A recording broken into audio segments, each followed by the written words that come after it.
সাম্য ও সমতায় গড়ব দেশ প্রতিপাদ্যের বিষয়ে কিশোরগঞ্জের হোসেনপুরে পালিত হলো ৫৪তম সমবায় দিবস। জাতীয় সমবায় দিবস উপলক্ষে শনিবার উপজেলা প্রশাসনের উদ্যোগে র্যালি ও আলোচনা সভা উপজেলার পরিষদ হলরুমে অনুষ্ঠিত হয়েছে।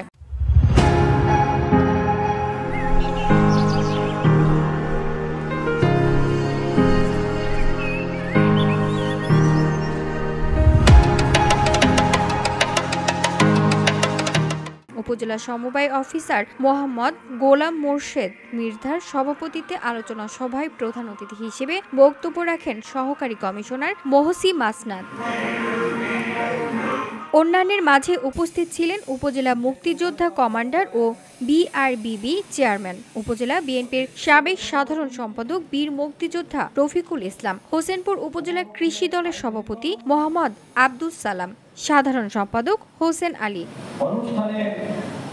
হোসেনপুর প্রেস ক্লাবের সাধারণ সম্পাদক মশিউর রহমান চন্দন, সিনিয়র সহসভাপতি ও পৌর বিএনপি সাধারণ সম্পাদক মানসুরুল হক রবিন, হোসেনপুর প্রেস ক্লাবের সাংগঠনিক সম্পাদক নাজমুল ফয়েজ টুটুল, সিএন বাংলা টিভির জেলা প্রতিনিধি মোস্তাক আহমেদ ডালিম সহ অন্যান্যরা।